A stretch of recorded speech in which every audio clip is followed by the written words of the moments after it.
kok Marco Bezzecchi bisa bagus pakai motor yang udah setahun dibanding sama Pecco Bagnaia yang pakai GP23. Marc Marquez yang menjawab rumor tentang kepindahannya, dia mau ke KTM kah, atau mungkin mau ke Ducati, atau mungkin dia udah nggak sama Honda, atau mau pensiun, atau apa.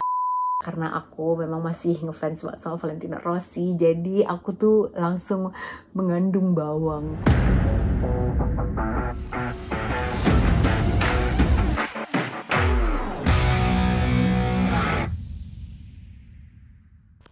Hai, selamat datang di Pedok Talk bersama aku Lucy Wiryono, yang meskipun aku hari ini settingnya berbeda karena aku nggak berada di Glamour Auto Boutique seperti biasanya atau berada di Ducati Indonesia, tapi aku sekarang berada di samping tempat tidur karena aku sebetulnya, geng, aku sedang berada di Jepang.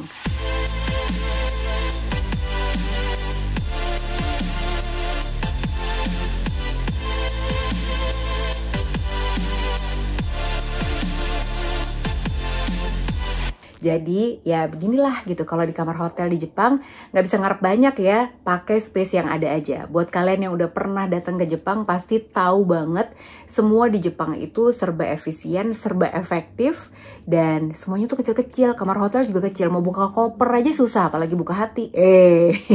Tapi beneran, ini tadi baru aja selesai nonton race MotoGP di Assen. Ini nontonnya bener-bener baru, terus aku beres-beres segala macem. Tapi mohon maaf banget tadi aku nggak sempat IG live, nggak sempat juga live di YouTube karena lagi packing.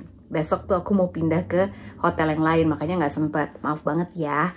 Tapi yang pasti begitu selesai race di Assen tadi, aku langsung bikin konten ini buat kalian. Kenapa? Karena di race kali ini, race-nya sih sebetulnya nggak menggigit amat kalau menurut aku, tapi banyak banget berita seru dan kejadian-kejadian seru yang akan aku rangkum di segmen pertama, yaitu di News Flash berikut ini. Yuk. Oke, sekarang kita mulai ya. News Flash-nya yang pertama adalah masih seputar Marc Marquez. Ini bukan gara-gara aku pengen naikin views terus aku ngomongin Marc Marquez dulu, tapi emang sebenarnya semua orang tuh lagi ngomongin Marc Marquez. Jadi yang pertama ini adalah kemarin tuh di press conference di hari Kamis, Jack Appleyard, ini adalah jurnalisnya MotoGP.com, sempat nanya ke Marc Marquez. Marc, gimana sih sebetulnya kepastian masa depan kamu dengan Honda? Apakah betul rumor yang beredar di luar sana bahwa di waktu-waktu yang akan datang nih gitu, setelah kontrak kamu mungkin atau mungkin kurang dari masa kontraknya sebelum habis, akan pergi meninggalkan Honda? Nah, kalau dari Jack Appleyard sendiri sih, dia juga sempat ngepost tweetnya gitu kan. Dia bilangnya Marc itu memberikan pernyataan yang abu-abu, yang tidak pasti gitu. Kalau aku ngelihatnya juga ya banyak arti gitu, karena dia bilangnya pokoknya aku akan memberikan yang maksimum untuk Honda. Tapi dia bilangnya juga sempat and beyond, katanya gitu deh, pokoknya I will be working hard for the future of Honda and beyond. I will work for the maximum, katanya sih gitu. Tapi ya itu bisa banyak arti sih, tapi ya udah, pokoknya dia udah menjawab bahwa intinya dia akan tetap memberikan yang terbaik untuk Honda. Itu satu.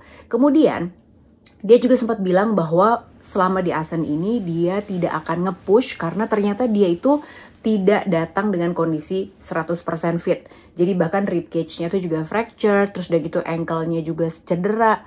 Banyak banget cederanya sebetulnya. Tapi dia bilang, aku nggak akan nge-push, tapi aku akan berusaha untuk mengumpulkan data.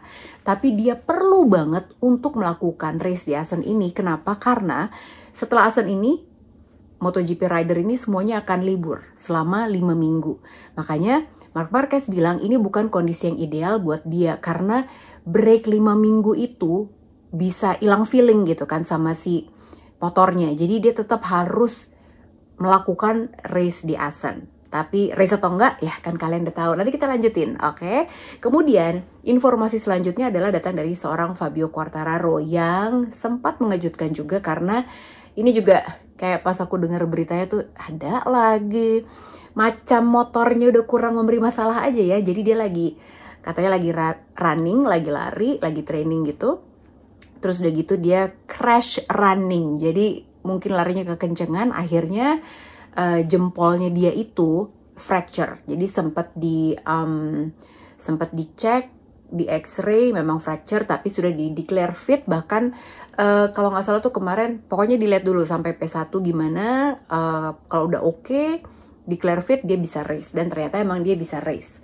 Nah tapi memang kayaknya dia sakit banget sih, karena dia juga bilang I am constantly on painkillers. Kemudian informasi selanjutnya adalah di sini juga ada wacana weekend format yang berubah. Jadi seperti yang kalian udah tahu, kalau misalnya sekarang tuh di MotoGP, di P1 dan P2 itu semua rider harus push gila-gilaan. Mereka harus push pol-polan supaya bisa masuk langsung ke Q2.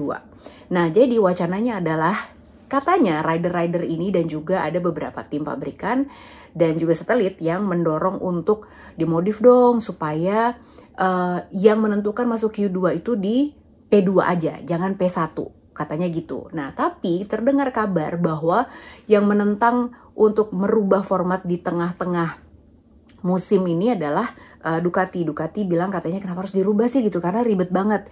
Dan ini juga sempat mendapatkan kritik dari Alex Espargaro. Dia bilang kenapa sih Ducati nggak mau. Nah tapi ya nggak tahu juga ya, pokoknya itu kemungkinan besar tadinya mau direncanakan di Silverstone, sudah dilakukan, tapi karena tidak sepaham semua, nggak sepakat semua, makanya akhirnya ditunda. Kemungkinan besar format baru yang akan disesuaikan ini akan dimulai di tahun 2024. Lanjut. Yang terakhir, ini adalah berita tentang ada kabar burung yang berhembus. Rins dan juga Mir, duo rider Honda ini kan memang struggling banget ya. Mulai dari Suzuki, mereka brilian banget. Kemudian mereka tuh terdengar kabar akan digoda sama Yamaha untuk menjadi ridernya mereka. Jadi tapi nggak tahu sih, ini kan baru kabar burung juga ya. Tapi yang pasti segala macam rumor tentang Yamaha ini sepertinya ditambah lagi semakin seru, karena Viñales juga pas hari Kamis di presscon Assen kemarin, Viñales sempat bilang juga, nah kan sekarang semua orang tahu jadi penyakitnya Yamaha apa yang aku alami sampai aku memutuskan keluar dari Yamaha 2021 kemarin. Jadi aku nggak mengada-ada kan, kata Viñales begitu. Itu tadi adalah semua rangkuman news flash yang terjadi seputar di Assen. Tapi sekarang kita akan lanjut lagi ke apa yang terjadi di hari Sabtu. Yuk. Oke, sekarang kita lanjut ke apa yang terjadi di hari Sabtu. Seperti yang kalian tahu, hari Sabtu ini adalah penentuan banget. Karena ini adalah saatnya terjadi kualifikasi sekaligus adanya sprint race. Oke, bentar. Aku lihat contekan aku dulu ya, catatan aku dulu. Hari Sabtu. Oke, nah kita ngomongin rekor dulu. Sebetulnya kalau ngomongin soal Assen, yang kebayang di pikiran aku pertama kali adalah Yamaha itu rekornya bagus banget. Karena adalah dulu ya masa-masa pacekliknya Yamaha, jarang menang aja tuh zamannya Valentino Rossi masih di Yamaha, di terakhir-terakhir sebelum akhirnya dia dipindah ke tim Petronas Yamaha. Itu begitu nyampe ke Assen aku tuh langsung wah, pokoknya Rossi, apapun yang terjadi Rossi. Karena bener loh, sebetulnya menurut catatan aku sejak 2002 Yamaha itu sudah menang di Assen sebanyak 10 kali. Terus Fabio Quartararo juga bilang nih, pokoknya kalau misalnya kita nih sampai nggak kenceng di Assen, berarti Yamaha tuh kebangetan banget. Kalau kita nggak kenceng di Assen, artinya kita nggak akan kenceng dimanapun, katanya Fabio Quartararo gitu. Nah, tapi luar biasanya adalah memang akhirnya Quartararo membuktikan bahwa dia masih bisa kompetitif di Assen. Kenapa ya? Terbukti karena waktu di kualifikasi dia berhasil ada di second row. Belum di front row sih, tapi ini udah lumayan banget menurut aku. Dan sebetulnya ini masih menunjukkan bahwa bisa jadi setup 2021 yang dipilih sama Fabio Quartararo merupakan jalan keluar sementara. Tapi bukan obat sementara, bukan obat selamanya loh ya, baru sementara. Nah, terus yang menarik juga di hari Sabtu ini adalah kejadian antara Marc Marquez dan juga Enea Bastianini. Banyak juga yang ngobrol di DM aku bilang, "Baru sini gimana nih Marquez sama Enea Bastianini? Coba tolong dibahas segala macam." Jadi ini tuh kejadiannya di Q1. Mereka berdua tidak langsung lolos ke Q2. Terus mereka terlibat dalam sebuah insiden yang menurut aku agak nggak penting gitu. Jadi kejadiannya adalah Enea Bastianini lagi di depan. Kemudian dia tiba-tiba kayak ngurangin kecepatannya, dia juga lagi ngeliat kemana. Marc Marquez seperti biasa, dia kan emang lagi nyari reference terus gitu ya. Dia tuh lagi towing terus sebetulnya. Nah, kemungkinan besar memang dia tuh kayaknya lagi ngejar Enea Bastianini, karena dia juga emang begitu Enea keluar dari pit lane, dia juga keluar, terus udah gitu dia ngikutin. Kok ya pas Enea Bastianini lagi memelankan motornya, agak lagi ngeliat-ngeliat, Marc Marquez pun juga lagi meleng gitu kan, istilahnya lagi nggak ngeliat, tiba-tiba dia nabrak motornya Enea Bastianini. Tapi ya udah, menurut Enea pun juga ya udahlah itu biasa banget, nggak ada apa-apa. Tapi di satu sisi banyak banget jurnalis-jurnalis luar negeri yang aku baca pendapatnya, ya inilah terjadi kalau misalnya memang selalu mencari reference, selalu mencari towing, ya ini yang akan terjadi gitu. Dan kemarin tuh kayak aneh aja gitu kan, untuk se-level rider MotoGP tuh kejadian yang kayak what gitu, kok bisa meleng, itu lagi kualifikasi loh soalnya.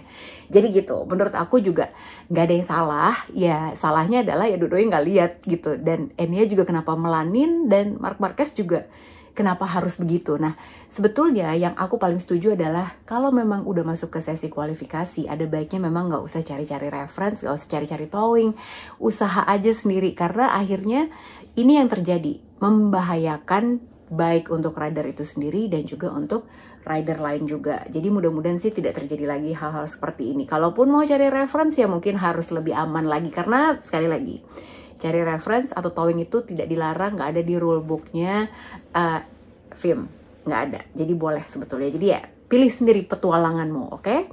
Selanjutnya yang paling mengesankan juga adalah Marco Bezzecchi. Marco Bezzecchi itu bagus banget, gila di Assen ini.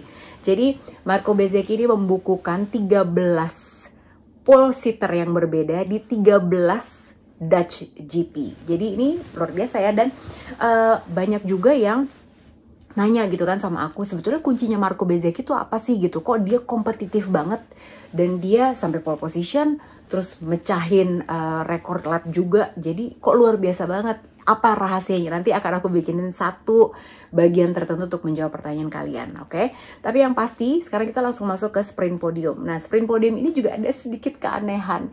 Jadi sprint podiumnya adalah Marco Bezzecchi, Pecco Bagnaia, dan Fabio Quartararo, yang harusnya Brad Binder. Nah, cuman sebentar, kita ngomongin soal Brad Binder ya. Ini juga aneh banget sih. Jadi Brad Binder itu, dia sebenarnya bagus banget startnya, segala macam seperti yang aku bilang, KTM tuh startnya sangat amat bagus. Tapi Brad Binder ini kena hukuman long lap penalty. Tapi karena terjadi di lap terakhir, jadi akhirnya kan nggak mungkin dong dia masa nambah satu lap lagi, yang lain udah selesai. Akhirnya dia ditambahin penalti. Jadi long lap penaltinya dikonversikan ke 3 second penalty. Akhirnya apa? Karena persis di belakangnya si Brad Binder ini adalah Fabio Quartararo, akhirnya Fabio Quartararo yang dipromosikan. Makanya Fabio Quartararo juga ekspresinya sempat, hah? Apa? Gimana? Ini lagi nahan karena jempolnya fracture. Itu sakit banget. Tapi ya udahlah ya, sebenarnya ini bukan kondisi yang ideal untuk Yamaha dan juga bukan kondisi yang ideal untuk Fabio Quartararo naik ke podium, tapi ya any podium is a podium. Jadi ya udah terima aja. Pokoknya nambah poin, dapat podium untuk Yamaha. Pertama kalinya naik podium untuk sprint di musim ini. Karena di Kotas udah sempet salah tuh miminnya MotoGP. Tapi aku nggak tahu dia salah atau beneran maksudnya cuma sprint aja. Karena dia sempat nulisnya first podium for Yamaha in 2023. Coba kita cek lagi nanti ya.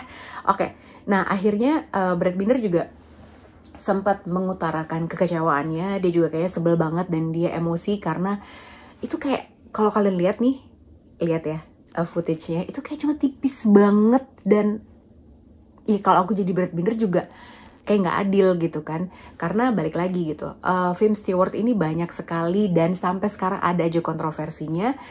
Dan bisa dimengerti kenapa Brad Binder juga mungkin merasa sangat kecewa karena sering sekali hal-hal yang seharusnya mendapat sanksi tapi sama Film Stewart tuh lolos-lolos aja gitu. Sementara ini kan harusnya dia bisa podium tapi enggak. Ya, keputusan Film Stewart udah nggak bisa diganggu-gugat lagi. Jadi ya sudah terjadilah. Akhirnya inilah podiumnya, meskipun agak sedikit aneh, tapi ya ini tadinya aku udah mikir wah keren nih BBB gitu kan. Bezzecchi, Bagnaia, Binder, ternyata Bindernya ditolak oleh Tim Stewart, dapat penalti dan akhirnya jadi Fabio Quartararo. Dan akhirnya ini sebenarnya ini tuh pernah kejadian loh sama Fabio Quartararo di Emilia Romagna GP tahun 2020. Makanya dia juga bilang kan waktu di Parc Ferme, I feel sorry for Brad. Dia juga ngerasanya aku tuh juga sebenarnya nggak bisa overtake Binder sih gitu, karena Binder kenceng banget. Tapi ya udahlah, gimana lagi gitu kan, karena memang Brad Binder ya dapat penalti, ya dia terimalah podiumnya. Dan kita ngomongin juga soal Marc Marquez. Marc Marquez ini bener-bener tidak tidak nge-push seperti yang dia bilang. Jadi dia bilang nggak, pokoknya aku nggak akan nge-push, aku cuma mau ngumpulin data. Dan akhirnya dia finish di posisi ke-17. Dan ini adalah hasil race yang terburuk dari Marc Marquez setelah sebelum ini sempat dia pernah finish di P18 juga, itu di tahun 2018 di Argentina. Setelah itu dia nggak pernah lagi tuh kayak gitu. Baru tahun ini finish di P17. Kemudian itu adalah sprint resultnya. Aku kasih tahu lagi, Marco Bezzecchi menjadi pemenang di hari Sabtu di sprint. Pecco Bagnaia di posisi kedua, Fabio Quartararo di posisi ketiga, Alex Espargaro di posisi keempat, Brad Binder jadinya di posisi kelima, terus ada Jorge Martin di posisi keenam, Maverick Viñales 7, Enea Bastianini 8, Alex Marquez 9, dan Luca Marini di posisi ke-10. Sementara ada Franco Morbidelli dong, pengen tahu. Franco Morbidelli ada di posisi ke-15. Johann Zarco ini juga nggak tahu nih, jelek banget dia di Assen. Ini dia juga finishnya di posisi ke-13, tapi memang sebetulnya ini akan nyambung ke soal cerita Bezzecchi tadi. Bentar ya, sekarang aku akan buka apa rahasianya Bezzecchi. Yuk. Oke, sekarang kita ngobrolin tentang Marco Bezzecchi. Sebetulnya kalau kita ngomongin tentang rahasia Marco Bezzecchi, kita harus ngomongin dulu tentang alokasi GP22 sama GP23. Jadi aku ingetin lagi ya, yang pakai GP23 di musim ini, Ducati GP23 ini hanya Ducati Lenovo, yaitu Pecco Bagnaia dan Enea Bastianini, dan juga tim dari Prima Pramac, yaitu Jorge Martin dan juga Johann Zarco. Sementara tim Muni VR46, Luca Marini, Marco Bezzecchi, terus udah gitu Gresini, Alex Marquez dan juga Fabio Di Giannantonio, mereka tuh pakai GP22. Jadi itu alokasinya. Nah, banyak yang bilang gitu kan ke aku, kok Marco Bezzecchi bisa bagus pakai motor yang udah setahun dibanding sama Pecco Bagnaia yang pakai GP23. Nah, sebetulnya baik GP23 dan juga GP22 itu punya kelebihan dan kekurangan masing-masing. Yang namanya paling baru itu pasti kan inovasinya dipakai semua tuh di GP23. Tapi tentunya dengan banyaknya inovasi baru, datanya belum banyak. Jadi karena upgrade-nya banyak, datanya belum ada, ya mereka masih harus coba-coba kan. Sampai kalau misalnya kalian pernah baca juga banyak informasi yang mengatakan bahwa Pecco Bagnaia bahkan di Assen ini dia tuh setupnya juga sulit gitu carinya. Dia harus gimana caranya supaya bisa dapat front end feelingnya ya gitu. Bobotnya harus dipindahin ke depan atau gimana, cari setupnya agak lumayan susah. Makanya di P1 sempat struggling, dan itu semua yang pakai GP23. Sementara Marco Bezzecchi pas pakai motor GP22 ini itu relatively lebih gampang buat adjust. Kenapa? Karena ya GP22 kan winning bike. Itulah motor yang bawa Pecco Bagnaia jadi juara dunia. Nah, plus sebetulnya si Marco Bezzecchi ini juga cocok banget riding style-nya dengan karakteristik sirkuit Assen yang fast flowing ini. Jadi Pecco Bagnaia sendiri juga bilang, wah tapi emang di sini sih Marco Bezzecchi tuh kuat banget. Jadi dia tuh bisa change of direction yang sangat-sangat bagus, terutama change of direction tuh kalau nggak salah banyak banget terjadi di sektor 1. Dan itu waktunya Bezzecchi itu di sektor 1 sama sektor 3 itu kuat banget. Makanya si Pecco waktu di sprint race itu juga dia bilang, aku tuh nggak bisa ngejar karena bener-bener Bezzecchi tuh bagus banget di dua sektor itu. Dan rear gripnya yang dimiliki sama Marco Bezzecchi itu juga jauh lebih bagus daripada Pecco Bagnaia. Ini yang bilang adalah Pecco Bagnaia sendiri. Pokoknya dia rear gripnya jauh lebih dapat. Marco Bezzecchi dan timnya berhasil menemukan solusi itu. Sementara aku tuh mesti nyari banget. Dia bilang gitu. Nah, dan ada satu lagi nih. Yang menurut aku sangat luar biasa dari Marco Bezzecchi. Bukan hanya riding style-nya, bukan hanya motornya yang cocok gitu, karena datanya GP22 itu juga udah banyak dan udah lengkap juga. Tapi ada satu mungkin faktor memori juga untuk seorang Marco Bezzecchi, karena kemarin kalian sempat lihat gak sih di Instagramnya VR46 Academy itu, jadi mereka tuh ngepost ini adalah kejadian Marco Bezzecchi di tahun 2005. Jadi dia datang sama keluarganya untuk mendukung Valentino Rossi, tapi di tahun 2023 ini dia datang kembali dengan dia race untuk timnya Valentino Rossi. Ini kayak dream come true banget ya gak sih? Gitu. Jadi buat aku ini Assen juga ada salah satu race yang berkesan banget untuk seorang Marco Bezzecchi. Nah sekarang kita lanjut, gimana race hari Minggu kemarin? Tarik nafas dulu.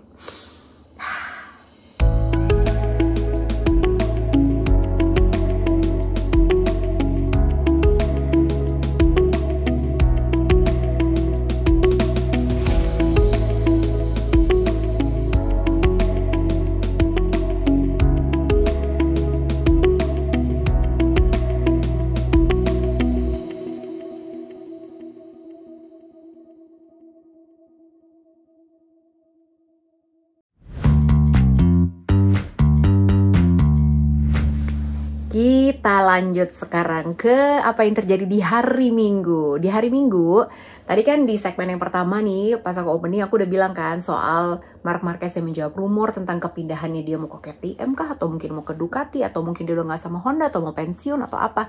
Nah, tapi yang pasti Marc Marquez ini kan bilang bahwa dia pokoknya harus turun di Assen, karena gak mungkin 5 minggu dia gak race. Kok ya ternyata dia akhirnya dideklar untuk tidak bisa race. Dia dideklar unfit. Agak bingung juga sih sebetulnya kenapa baru sekarang dideklar unfit, ya kan? Karena dia kan udah macem-macem cederanya. But anyway, aku tuh udah ngerasa kasihan banget lah gitu. Kemarin di Sachsenring sama Marc Marquez udah babak belur banget, tapi kenapa tetap dideklar fit untuk race di Assen? Masih turun di sprint juga gitu. Tapi akhirnya di hari Minggu sebelum race itu keluarlah kabar bahwa Marc Marquez declare unfit karena rib cage-nya fractured. Rib cage tuh tulang rusuk gitu, tulang iga lah. Nah, jadi dia bilang kan memang aku tuh buat nafas aja susah sebetulnya, jadi sakit. Ya kebayang kan gitu kalau lagi race udah gitu di Assen yang fast flowing dan banyak change of direction tuh, kebayang sih sakitnya kayak apa. Jadi akhirnya dia nggak race, dia nggak turun di race hari Minggu.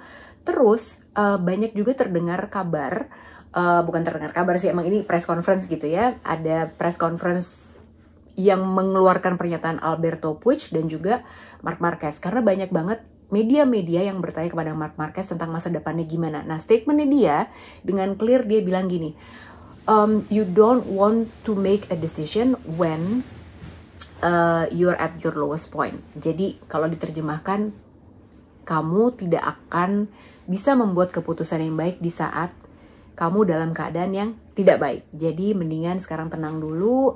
Dan dia juga bilang sebetulnya aku tuh lagi dalam kondisi personal life aku ya, dia bilang. Personal life aku tuh lagi menyenangkan banget. Ya colek-colek Mbak Gemma, pasti kamu yang bikin Marc Marquez jadi happy deh. Karena dia bilang dia lagi senang banget sebetulnya. Jadi mungkin nanti di Silverstone dia akan punya approach yang berbeda dalam menjalani MotoGP ini gimana. Nah itu nggak ngerti tuh maksudnya gimana. Nah di satu sisi yang tadi aku bilang Alberto Puig juga berkomentar. Dia bilang gini, aku bacain ya biar aku nggak salah. I think every person is free to do what they want in life. Honda is not a company that wants to have people that are not happy being at Honda. We have a contract with him, but also Honda respect Marc a lot.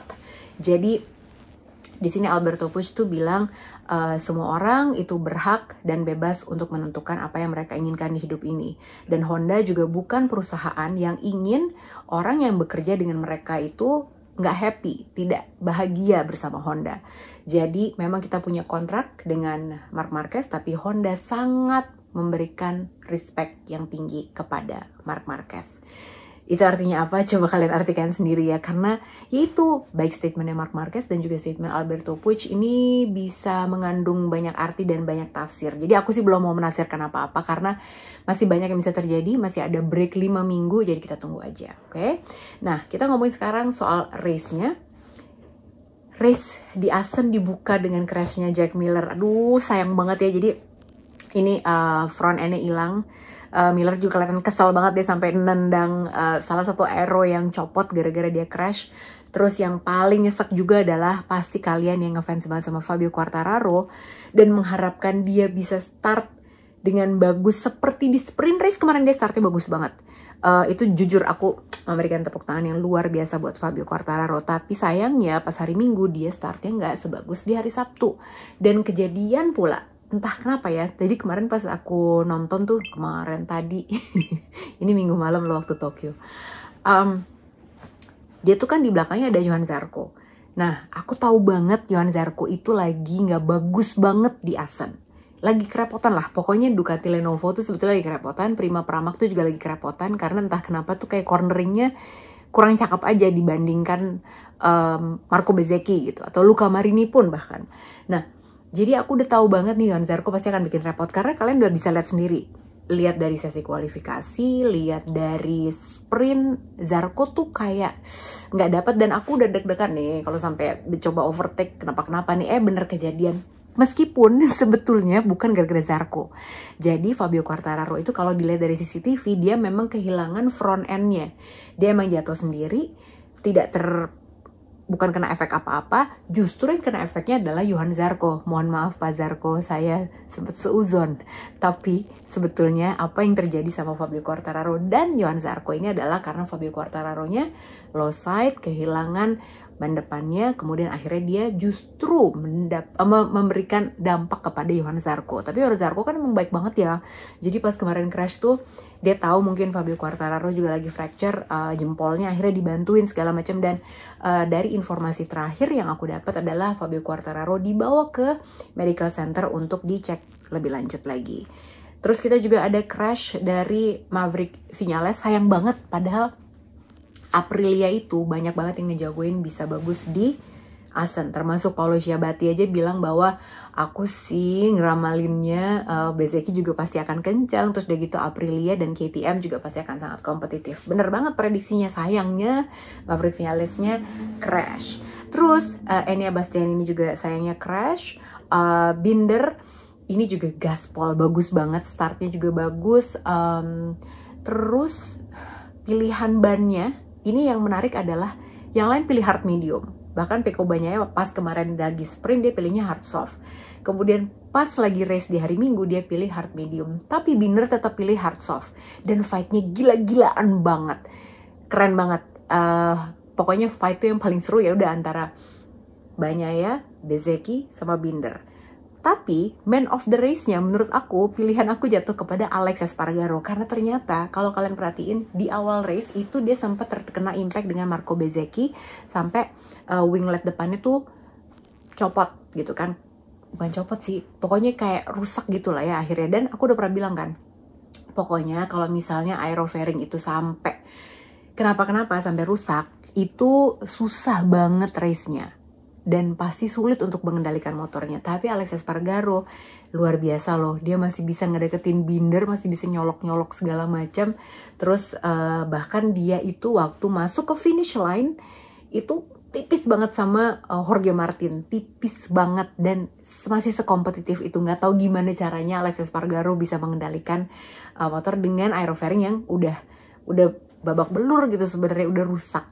Nah jadi tuh luar biasa banget Alex Espargaro. Nah, terus podiumnya sebetulnya sudah diputuskan. Pecco Bagnaia menjadi pemenang di Dutch GP kali ini. Luar biasa ya, back to back win loh gitu. Ini di Assen ya maksudnya. Luar biasa banget. Dan ini kayaknya Valentino Rossi juga pernah deh di tahun 2004 sama 2005 kalau nggak salah, back to back win juga di Assen. Nah jadi tadinya podiumnya itu adalah pemenangnya Pecco Bagnaia, ada Marco Bezzecchi, ada Brad Binder. Tapi kemudian setelah race selesai ternyata Brad Binder melakukan hal yang sama, yaitu exceeding track limit. Akhirnya apa? Dia dikaruniai 3 second penalty lagi. Sama seperti hari Sabtu. Kebayang gak sih kalau aku jadi Binder juga kesel banget sih. Dan sekarang yang dipromosikan adalah, kalau hari Sabtunya Fabio Quartararo, hari Minggunya yang dipromosikan untuk naik di podium ketiga adalah Alex Espargaro, man of the race yang tadi aku pilih. Tapi Brad Binder sebel banget sih gitu, karena di Twitter tuh ya sempat juga ada yang ngasih screen cap gitu kejadian antara Jorge Martin. Jorge Martin tuh juga sama sebenarnya, kan kelihatan tuh, jadi Brad Binder, ada Alex Espargaro, ada Jorge Martin di belakangnya. Terus itu dia juga keluar gitu kan, ngelewatin dari track limit sebetulnya, tapi kenapa dia nggak dikasih penalti? Tapi itu aku nggak tahu lah. Pokoknya kalau kita mempertanyakan keputusan film steward itu sama dengan kamu mempertanyakan bagaimana perasaan orang yang kamu taksir dan akhirnya kamu hanya mentok jadi friendzone aja. Aku nggak ngerti. Ya udah, tapi itulah podiumnya, suka nggak suka. Yang pasti Brad Binder akan sebel banget karena Sabtu kejadian, Minggu kejadian juga, deja vu banget gak sih? Kesel. Oke, kemudian itu adalah Pecco Bagnaia, Marco Bezzecchi, dan juga Alex Espargaro. Tapi artinya apa? Artinya inilah posisi klasemen sementara. Artinya Pecco Bagnaia masih memimpin klasemen dengan sangat nyamannya, luar biasa. Dan best moment. Oke, sebelum kita akhiri, kita pilih best moment. Udah dilihat klasemennya siapa? Ini dia. Nah, tarik nafas dulu. Kita langsung masuk ke best moment sekarang.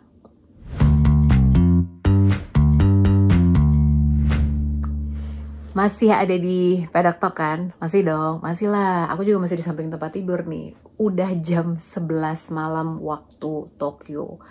Aduh, udah ngantuk sebenarnya. Cuman kita harus pilih best moment dulu sebelum aku mengakhiri Paddock Talk episode kali ini. Best moment yang pertama, menurut aku pilihannya jatuh kepada Jack Miller. Jadi kemarin itu sempat ramai juga tuh. Aku sempat ngepost juga di Instagram. Aku bilang, aku sih sebenarnya setuju dengan pernyataan Jack Miller. Pernyataan yang mana? Pernyataan di mana Jack Miller sempat bilang kan, shut the F up.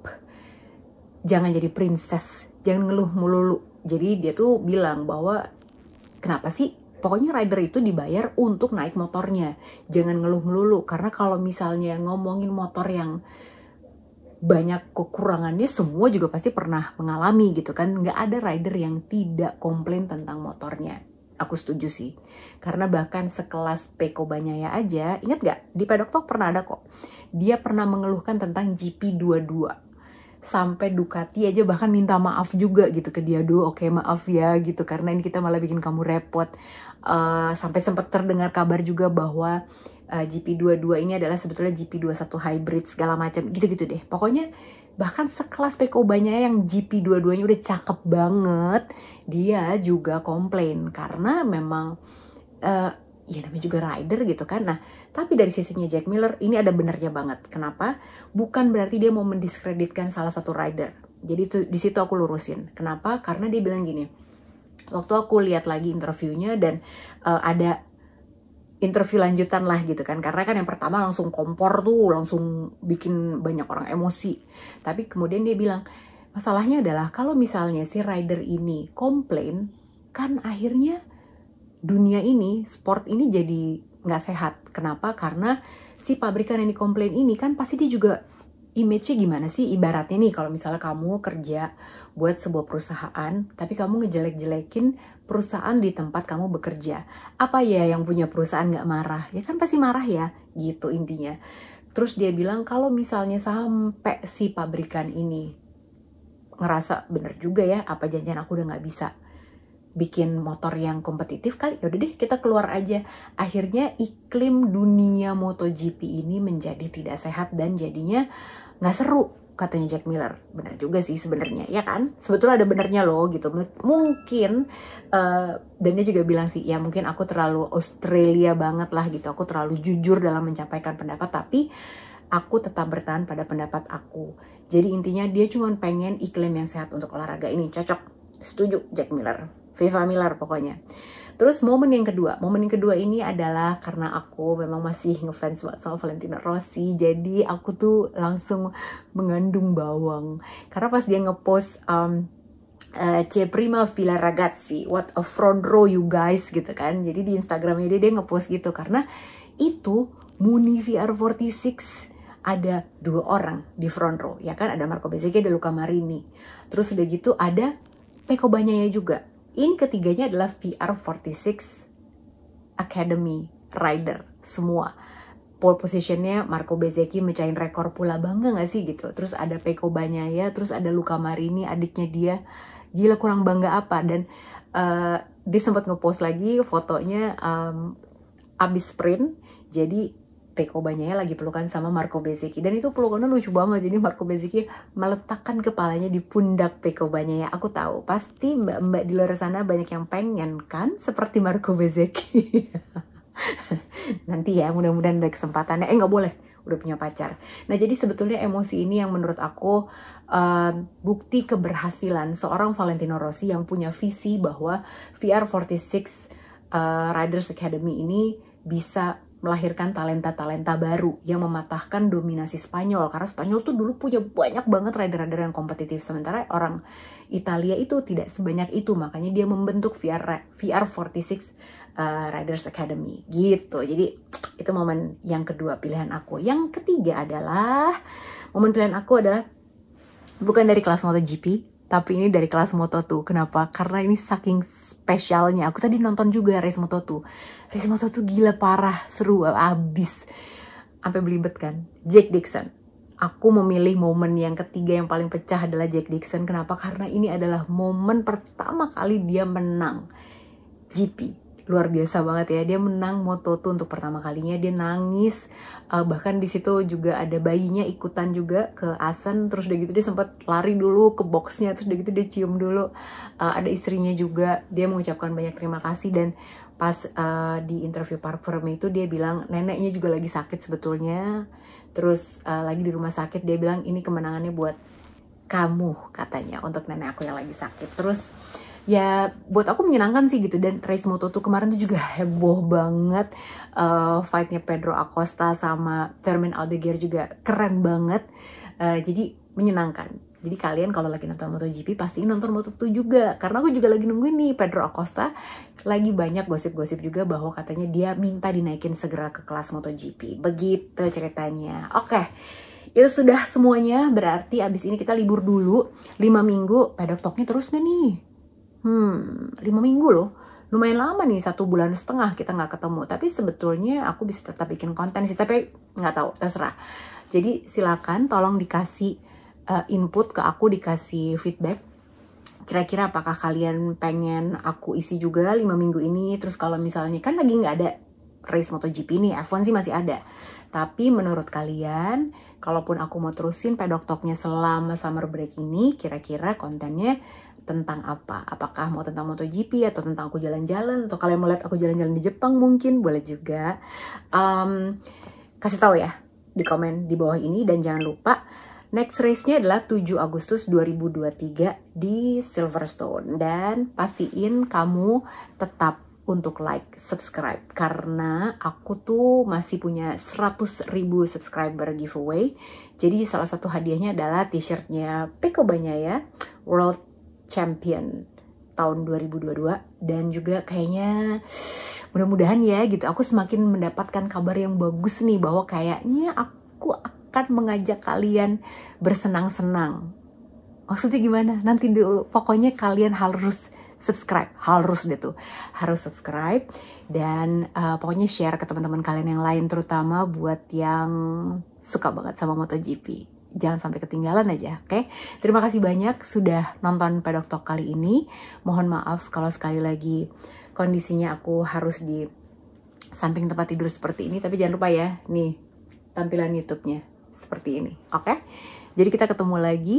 Jangan lupa, pokoknya kalau kalian pengen aku tetap bikin konten, tulis komennya di sini. Sampai ketemu lagi. Bye.